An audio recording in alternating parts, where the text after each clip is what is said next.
ಜೈ ಜೈನ್. ಮೊನ್ನೆ ಒಂದು ಗಿರೀಶ್ ಮಟ್ಟನ್ ಅವರು ಒಂದು ವಿಡಿಯೋ ಮಾಡಿ ಜೈನರ ಬಗ್ಗೆ ಒಂದು ವಿಡಿಯೋ ಮಾಡಿದ್ರು. ಅದ್ರ ಬಗ್ಗೆ ನಾನು ಸ್ವಲ್ಪ ಒಂದು ಕ್ಲಿಯರಿಟಿ ಕೇಳ್ಬೇಕಂತ ಬಯಸೇನ್ ಗಿರೀಶ್ ಮಟ್ಟನ್ ಅವರು. ಜೈನರ ರಾಜರ ದಾಳಿ ಮಾಡ್ಯಾರ ಅಂತೇಳಿ ಗಿರೀಶ್ ಮಟ್ಟನ್ ಅವ್ರು ಹೇಳ್ತಾರೆ. ಇವ್ರಿಗೆ ಏನ್ ಗೊತ್ತು ಜೈನರ ಬಗ್ಗೆ? ನಮ್ 24 ತೀರ್ಥಂಕರು ಎಲ್ಲರೂ ರಾಜರ ಇದ್ದಾರೆ. ಗಿರೀಶ್ ಮಟ್ಟನ್ ಅವ್ರು ಹೇಳ್ತಾರೆ ಜೈನರು ದಾಳಿ ಮಾಡ್ಯಾರ, ಅವನ್ನೆಲ್ಲ ಸುಟ್ರ ಅಂತೇಳಿ. ಇತಿಹಾಸ ಯಾಕೆ ಬರ್ದಿಲ್ಲ ಇದನ್ನೆಲ್ಲ ಸುಟ್ಟದ? ನಿನ್ಗೇನ್ ಪುನರ್ಜನ್ಮದ ಜ್ಞಾಪಕ ಬಂದೈತೇನು?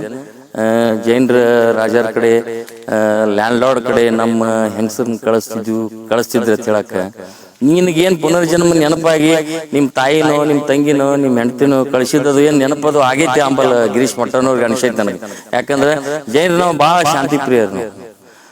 ಭರತ ಕಂಡು ಆಳಿದವ್ರು ನಾವು ಕ್ಷತ್ರಿಯ ಕುಲದವ್ರು. ನಮ್ಗೆ ಯುದ್ಧ ಮಾಡಾಕು ಬರ್ತೈತಿ, ಶಾಂತಿದಿಂದ ಇರಾಕು ಗೊತ್ತೈತಿ ನಮ್ಗೆ. ನಾವು ಅಹಿಂಸಾವಾದಿಗಳು. ಶ್ರವಣ ಬೆಳಗೊಳದ ಬಾಹುಬಲಿ ಮೂರ್ತಿ ಕೆತ್ತಿದಂತ ಅರಿಷ್ಟ ನೇಮಿಯ ಕೈ ಕಟ್ ಮಾಡಿರ ಅಂತ ಹೇಳ್ತಾರ. ಅವ್ರಿಗೇನ್ ಗೊತ್ತೈತಿ ಇತಿಹಾಸ?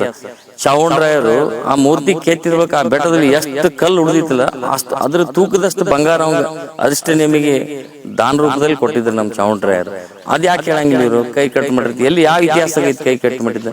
ಗಿರೀಶ್ ಮಟ್ಟನ್ ಅವರು ತಮ್ಮ ಸ್ವಾರ್ಥಕ್ಕೆ ಏನೇನೋ ಒಂದು ಒದರಾಕ್ತಾರೆ. ಇತಿಹಾಸ ಗೊತ್ತಿದ್ರೆ ಮಾತಾಡ್ಬೇಕು, ಇತಿಹಾಸ ಗೊತ್ತಿಲ್ಲದೆ ಇವ್ರಿಗೆ ಮಾತಾಡಕ ನಾಚಿಕೆ ಬರ್ಬೇಕು. ಇವ್ರೊಬ್ರು ಪೊಲೀಸ್ ಅಧಿಕಾರಿ, ಇವಂಗ ಕೆಲಸ ನೀಗಿಲ್ದಕ್ಕೆ ಏನೋ ಬಾಂಬ್ ಬಿಟ್ಟು ಏನೇನೋ ಮಾಡಿ ಕೆಟ್ಟದ್ರ ಮಾಡಿ ಬಂದಂತ ಇವನ್ ಮಾತು ಈ ಸಮಾಜಕ್ಕೆ ಬುದ್ಧಿ ಹೇಳಕ್ ಹೊಂಟಾನಂದ್ರೆ ನಾಚಿಕೆ ಬರ್ಬೇಕು ಇವಂಗ. ಇಂಥವ್ರು ಎಲ್ಲರೂ ಕೂಡಿ ನಮ್ಮ ಧರ್ಮಸ್ಥಳ ಕ್ಷೇತ್ರದ ಒಂದು ಪಾವಿತ್ರ್ಯತೆಯನ್ನು ಹಾಳು ಮಾಡಕ್, ಒಂದು ಕೋಮು ಗಲಭೆಯನ್ನು ಮಾಡಕ್ ಒಂದು ಟೀಮ್ ಮಾಡ್ಕೊಂಡು ಇವ್ರು ವರ್ಕ್ ಮಾಡಾಕ್ತಾರೆ ಅಂತ ಅನ್ಸಕ್ತಿತ್ತು ನಂಗೆ. ಎಲ್ಲೋ ಒಂದು ರಾಜಕೀಯ ಒತ್ತಡದಿಂದ ನಾವು ಯಾರ ಕಡೆನೂ ದುಡ್ಡು ತಗೊಂಡು ಇದನ್ನ ನಮ್ಮ ಕ್ಷೇತ್ರಗಳು ಒಳ್ಳೆ ಕ್ಷೇತ್ರ ಧರ್ಮಸ್ಥಳ ಅನ್ರಿ, ಶ್ರವಣ ಬೆಳಗೊಳ ಅನ್ರಿ, ಇಂಥವೆಲ್ಲ ಕ್ಷೇತ್ರಗಳನ್ನ ಹಾಳು ಮಾಡಕ್ ಇಂಥವ್ರು ಎಷ್ಟೋ ಮಂದಿ ಕೂಡ್ಕೊಂಡು ಇದನ್ನ ಕೋಮು ಗಲಭೆಗಳನ್ನು ಎಬ್ಬಿಸ್ಬೇಕಂತೇಳಿ ಈಗ ನೋಡಿ ಮೊನ್ನೆ ಒಂದು ಧರ್ಮಸ್ಥಳದಾಗ ಯಾವುದೋ ಯೂಟ್ಯೂಬರ್ ತಗೊಂಡು ಅಂತವ್ರೆಲ್ಲ ತಗೊಂಡು ಕೆಲಸ ಮಾಡಿ ಅವ್ರ ಕಡೆ ದುಡ್ಡು ತಗೋದು, ಏನೋ ಒಂದು ಸ್ಟೇಟ್ಮೆಂಟ್ ಕೊಡುದು, ಸೊ ತಾವ ಇದನ್ನ ಮಾಡಿ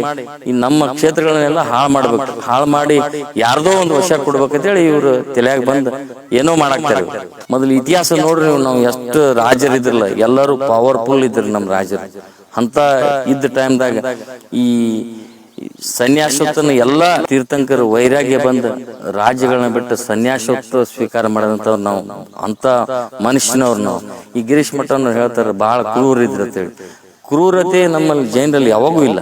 ನಾವು ಬಹಳ ಶಾಂತಿ ಪ್ರಿಯರು, ಇನ್ನೊಬ್ಬರಿಗೆ ಉಪಕಾರ ಮಾಡುವಂತ ಜನ ನಾವು. ನೀವು ನೋಡ್ರಿ ಸಾಕಷ್ಟು ಕಡೆ ಜೈನರು ಎಷ್ಟು ಒಳ್ಳೆ ಕೆಲಸ ಮಾಡ್ಯಾರ. ಇವ್ರಿಗೇನ್ ಗೊತ್ತು ಗಿರೀಶ್ ಧರ್ಮಸ್ಥಳದ ನೋಡ್ರಿ ನೀವು ಸಾಕಷ್ಟು ಬಡವರಿಗೆ ಧನ ಸಹಾಯ ಅನ್ರಿ, ಅಲ್ಲಿ ಅನ್ನ ಪ್ರಸಾದ ಅನ್ರಿ, ರಗಡ್ ಒಳ್ಳೆ ಕೆಲಸ ಮಾಡಾಕ್ತಾರ. ಗ್ರಾಮೀಣ ಅಭಿವೃದ್ಧಿ ಕಡೆ 8 ಲಕ್ಷ ಕೊಟ್ಟಾರ ಅವರು ವೀರೇಂದ್ರ ಹೆಗಡೆ ಅವರು.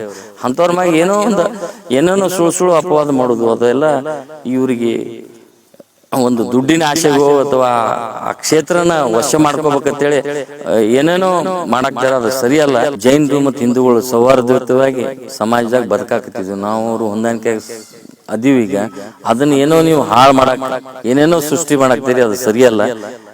ಸರ್ಕಾರ ಬೇಗನೆ ಎಚ್ಚೆತ್ಕೊಂಡು ಈ ಗಿರೀಶ್ ಮಟ್ಟನ್ ಅವರ ಮಹೇಶ್ ಚಿಮರೋಡಿ ಅಂತವ್ರನ್ನ ಅರೆಸ್ಟ್ ಮಾಡಿ ಇವ್ರಿಗೆ ಸಮಾಜದ ಸೌಹಾರ್ದತೆ ಹಾಳು ಮಾಡಾಕ್ತಾರೆ. ಹಿಂದೂ ಮತ್ತು ಜೈನರ ನಡುವಕ್ಕೆ ಜಗಳ ಹಚ್ಚಿ ಏನೇನೋ ಮಾಡಾಕ್ ಹೊಂಟಾರ.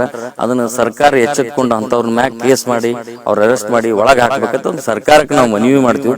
ಮತ್ತೊಂದು ಗಿರೀಶ್ ಮಟ್ಟನ್ ಅವ್ರಿಗೆ ಒಂದು ಎಚ್ಚರಿಕೆ ಕೊಡ್ತೀವಿ ನಾವು. ಜೈನ್ ಸಮಾಜದವ್ರು ನಾವು ಬಹಳ ಶಾಂತಿ ಪ್ರಿಯ ಇರ್ತೀವಿ. ಮಗನ ಇನ್ನೊಮ್ಮೆ ನೀ ಜೈನ್ ಇತಿಹಾಸ ಗೊತ್ತಿಲ್ದ ಮಾತಾಡಿದ್ರೆ ಬೋಸಡಿ ಮಗನ ನೀ ಎಲ್ಲಿರ್ತಿ ಅಲ್ಲಿ ಬಂದ್ ನಿನ್ ಮೆಟ್ಲೆ ಹೊಡಿತೀವಿ ನಾವು ಜೈನ್ ಎಲ್ಲರೂ ಕೂಡಿ. ಅಷ್ಟು ತಾಕತ್ ನಮ್ಮಲ್ಲಿ ಐತಿ. ಯಾಕಂದ್ರೆ ನಾವು ಕ್ಷತ್ರಿಯ ಕುಲದವ್ರದೀವಿ, ನಮ್ಮಲ್ಲಿ ರಕ್ತನು ಅಂತದ್ ಐತಿ, ಕ್ಷತ್ರಿಯ ರಕ್ತ ಐತಿ ನಮ್ಮ ಶರೀರದೊಳಗೆ. ನೀನ್ ಏನ್ ಬೇಕಾದ್ ಮಾಡುವಂತ ತಾಕತ್ ಜೈನ್ರಲ್ಲಿ ಐತಿ. ಯಾಕಂದ್ರೆ ನಾವು ಬ್ಯಾಡ ಎಲ್ಲಾನು ತ್ಯಾಗ ಮಾಡಿ ನಾವು ಶಾಂತಿ ಪ್ರಿಯರಾಗಿ ಬದುಕಾಗ್ತಿದ್ವಿ. ಎಚ್ಚರಿರ್ಲಿ, ಒಮ್ಮೆ ಜೈನ್ರ ವಿಕೋಪಕ್ಕೆ ಹೋತದ್ರೆ ಜೈನ್ರದ ನಿಮ್ಮಂತ ಬದುಕುದು ಕಠಿಣ ಆಕೈತಿ. ಎಚ್ಚರಿರ್ಲಿ.